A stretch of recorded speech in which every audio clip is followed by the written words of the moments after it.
Hello everyone, welcome back to new video. So कैसे हैं आप सब? होप सो अच्छे होंगे। सो गाइस, आज के इस वीडियो में हम बात करने वाले हैं रॉबर्ट फ्रॉस्ट की एक बहुत ही फेमस पोएम जिसका नाम है मेंडिंग वॉल।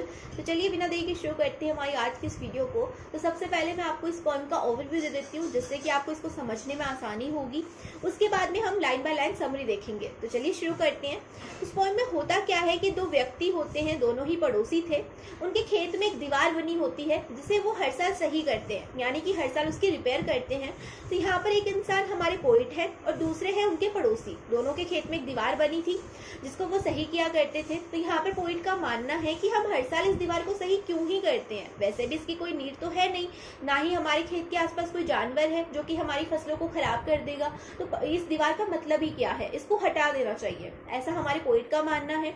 दूसरी तरफ उनके पड़ोसी हैं जिनका मानना है कि जितनी मजबूत दीवार दो पड़ोसियों के बीच में होती है उतने ही मजबूत उनके रिलेशनशिप होते हैं।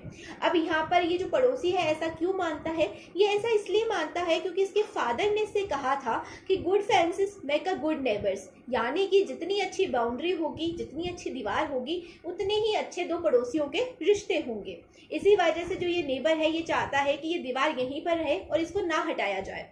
तब हमें यहाँ पर कई बार ऐसा लगेगा, जब हम पोइम को पहली बार पढ़ेंगे तो हमें लगेगा कि जो पोइट है उसका पॉइंट ऑफ व्यू सही है, यानी कि सही तो बोल रहा है, क्योंकि दो पड़ोसियों के बीच में दीवार रखने का क्या ही मतलब है जब उनके बीच में अच्छे रिलेशंस है। इनफैक्ट दीवार लगाने से तो जो है रिश्ते खराब होते हैं, रिश्ते सही थोड़ी ना होते हैं। और वैसे भी जितना हम एक रिश्ते के बीच में तेरा मेरा करते हैं उतना ही वो रिश्ता खराब होता है। तो दीवार यहाँ से हटा देनी चाहिए, ये आपको सही लगेगा, राइट।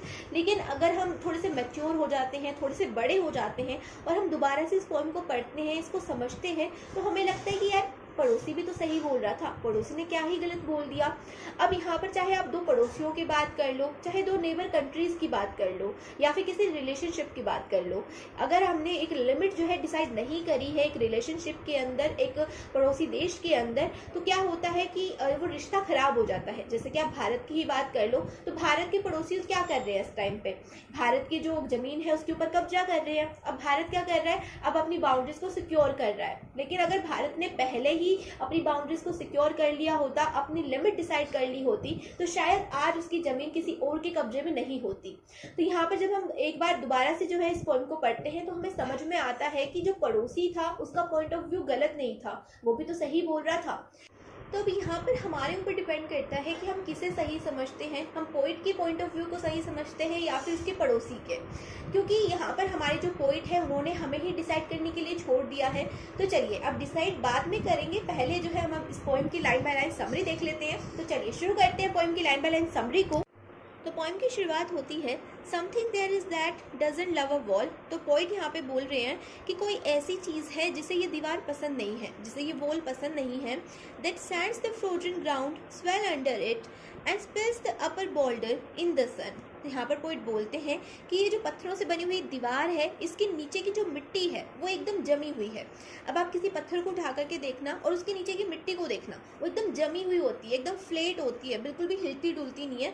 यहाँ पर पोइट वही बोल रहे हैं कि ये जो पत्थरों से बनी हुई दीवार है, इसके नीचे की जो मिट्टी है वो एकदम जमी हुई है और वो फूल गई है, उसमें सूजन आ गई है। स्वेल का मतलब होता है सूजना। तो यहाँ पर मिट्टी सूज तो नहीं सकती, इसका मतलब क्या है, मिट्टी फूल गई है, जिसकी वजह से क्या हो रहा है, जो पत्थरों की दीवार है उसके जो ऊपर वाले पत्थर है वो नीचे गिर रहे हैं जमीन पर और सूरज की गर्मी की वजह से वो टूट रहे हैं। And make gaps even two can pass abreast. तो यहाँ पर पोइट बोलते हैं कि जैसे ही वो पत्थर नीचे गिरते हैं तो क्या होता है, उस पत्थर की जगह पे गेप बन जाता है, दीवार में बड़े बड़े छेद हो जाते हैं और वो छेद इतने बड़े हैं कि दो इंसान आराम से जो है उस दीवार के आर पार जा सकते हैं।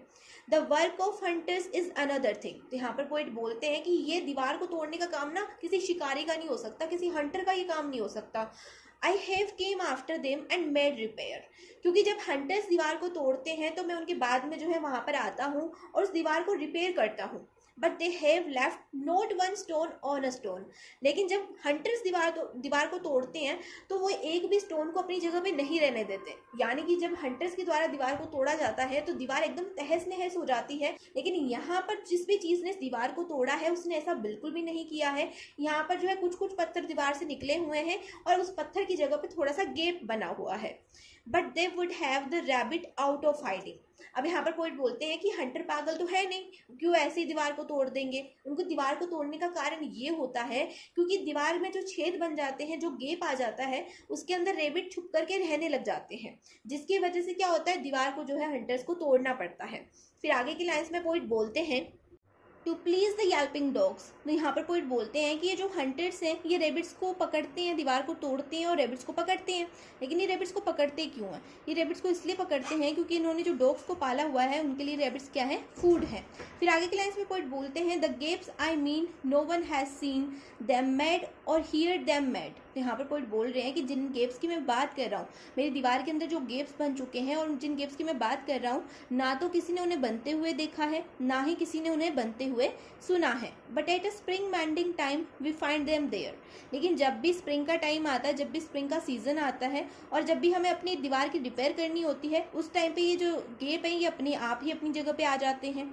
I let my neighbour know beyond the hill. फिर मैं क्या करता हूँ, अपने पड़ोसी को बुलाता हूँ जो कि क्या करता है, पहाड़ के पीछे रहता है, और उससे मैं कहता हूँ कि चलो अब दीवार को सही करने का टाइम आ गया है। And on a day we meet to walk the line and set the wall between us once again. फिर जिस दिन हम मिलते हैं उस दिन हम क्या करते हैं, दोनों ही उस दीवार के एक एक तरफ घूमते हैं और देखते हैं जहाँ पर भी दीवार का पत्थर नीचे गिरा हुआ है उसको वापस से दीवार में सेट करते हैं। We keep the wall between us as we go to each the boulders that have fallen to each। फिर हम क्या करते हैं, उस दीवार को जो है सेट करते हैं, जो भी बोल्डर्स नीचे गिरे होते हैं, जो भी बड़े बड़े पत्थर नीचे गिरे होते हैं दीवार में से निकल के, उनको जो है हम वहाँ पे सेट करते हैं। And some are leaves and some so nearly balls we have to use a spell to make them balance. तो हमारे जो पत्थर होते हैं, दीवार के जो पत्थर होते हैं, कई तो एकदम ब्रेड के स्लाइस की तरह होते हैं, चौकोर टाइप के, और कई पत्थर जो होते हैं एकदम राउंड शेप के होते हैं। फिर हमें जो है उन पत्थरों को दीवार में सेट करने के लिए एक स्पेल करना पड़ता है, यानी कि एक मंत्र बोलना पड़ता है, और अगर हम उस मंत्र को नहीं बोलते हैं तो वो जो पत्थर है वो दीवार में सेट नहीं होते हैं। अब वो मंत्र कौन सा है? वो मंत्र है stay where you are until our backs are turned। तो ये एक मंत्र है और इसका मतलब क्या है, यहाँ पर जो पोएट है वो बोलते हैं कि हम पत्थरों को कहते हैं कि वैसे के वैसे ही रहना जब तक हम वापस नहीं चले जाते, हमारे वापस जाने से पहले नीचे मत गिर जाना, नहीं तो फिर से हमें तुम्हें उठा करके दीवार में रखना पड़ेगा। तो ये जो मंत्र है ये पोएट बोलते हैं। फिर आगे की लाइन्स में पोइट बोलते हैं we wear our fingers rough with handling them. तो यहाँ पर पोइट बोल रहे हैं कि जब भी हम उन पत्थरों को उठाते हैं तो हमारे जो हाथ हैं या फिर जो हमारी फिंगर्स हैं वो रफ हो जाती हैं, वो ख़राब हो जाती हैं। वो just another kind of outdoor game. तो ये जो करना है ना, ये दीवार को ठीक करना है, रिपेयर करना है, तो बच्चों का खेल है। बच्चे जैसे खेल खेलते हैं ना, वैसे ही हम दीवार को ठीक कर देते हैं। One on a side it comes to a little more. हमें करना ही क्या होता है इसके अंदर, इस गेम के अंदर बेसिकली क्या होता है ना, दो प्लेयर होते हैं, दीवार के एक साइड मैं खड़ा हो जाता हूँ, दीवार की दूसरी साइड मेरा पड़ोसी खड़ा हो जाता है। फिर जितने भी पत्थर हमें नीचे दिखते हैं उनको उठा करके जो है हम दीवार में चिन देते हैं। और करते ही क्या है हम यहाँ पे, there where it is we do not need the wall.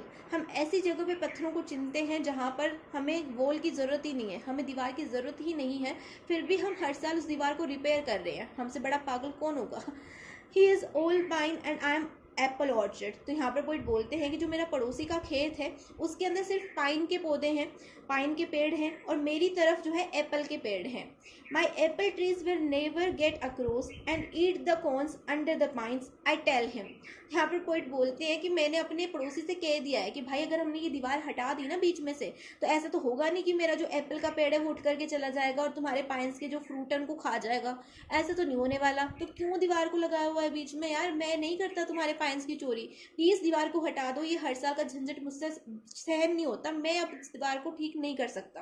तो ये मैं अपने जो पड़ोसी है उसको कहता हूँ, और वो मुझे सिर्फ एक ही रिप्लाई देता है, he only says good fences make a good neighbours. और मुझे वो सिर्फ यही कहता है कि अगर दो पड़ोसियों के बीच में अच्छी दीवार होती है, मजबूत दीवार होती है, तो उन दोनों पड़ोसियों के रिश्ते भी अच्छे होते हैं। बस ये चीज़ कह करके वो जो है टल जाता है और वो दीवार जो है हमें हर साल रिपेयर करनी पड़ती है।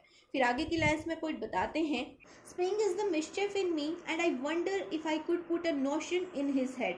यहाँ पर पोइट बोलते हैं कि जब भी स्प्रिंग का सीजन आता है तो मेरे को बहुत तंग करके जाता है। जब भी स्प्रिंग का सीजन आता है मुझे दीवार बनानी पड़ती है, मुझे दीवार को ठीक करना पड़ता है। बस मेरे पास एक मैजिक होता जिसे मैं स्पेल कर देता इस पड़ोसी के दिमाग के ऊपर और उसे समझा देता कि हमें इस दीवार की ज़रूरत नहीं है भाई, इस दीवार को हटा दो, मैं कभी भी तुम्हारे घर पे चोरी करने नहीं आऊँगा, प्लीज़ इस दीवार को हटा दो। Why do they make a good neighbours, और ये दीवार हमें कैसे एक अच्छा नेबर बना सकती है और क्यों बनाएगी ये दीवार हमें एक अच्छा neighbour. Isn't it where there are cows, और दीवार की ज़रूरत कहाँ पर होती है, एक फेंसिंग की ज़रूरत खेत में कब होती है, जब हमारे पड़ोसियों के पास में गाय होती है। ना तो तुम्हारे पास गाय है ना मेरे पास गाय है, फिर इस फेंसिंग की ज़रूरत क्या है।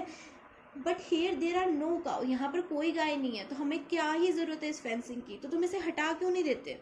Before I built a wall I would ask to know and to whom I would like to give a offence.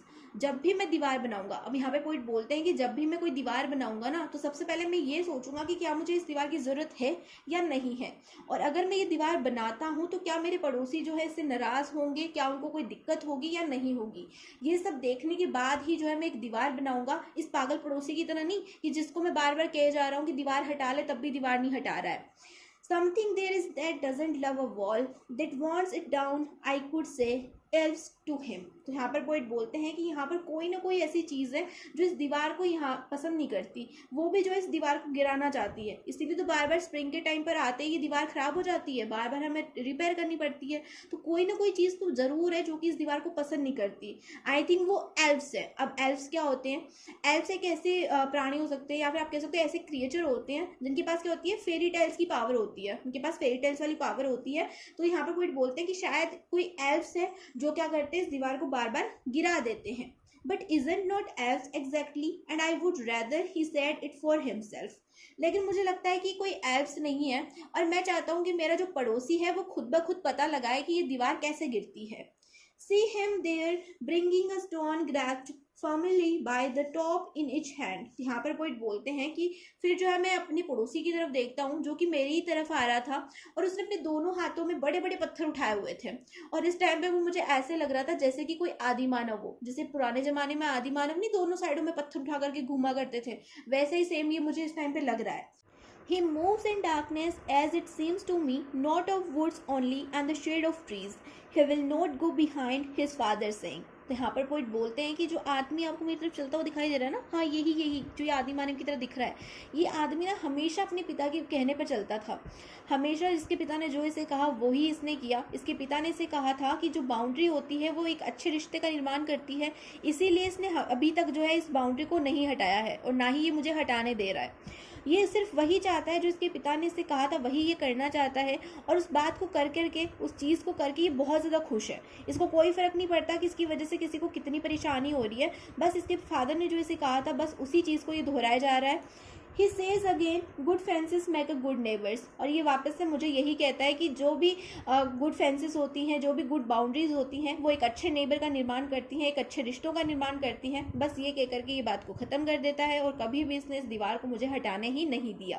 तो यहाँ पर जो आपकी पॉइंट है वो कंप्लीट हो जाती है। होप सो आपको मेरा एक्सप्लेनेशन अच्छा लगा होगा, और अगर वीडियो अच्छी लगी है तो वीडियो को लाइक कर दीजिएगा, और अगर आपको ये चैनल यूजफुल लगता है तो आप इस चैनल को सब्सक्राइब भी कर सकते हैं। और साथ ही अगर आपको किसी और पॉइंट का एक्सप्लेनेशन चाहिए तो आप मुझे उस पॉइंट का नाम कमेंट सेक्शन में कमेंट कर सकते हैं। तो चलिए मिलते हैं नेक्स्ट वीडियो में, तब तक के लिए bye bye, take care, keep watching.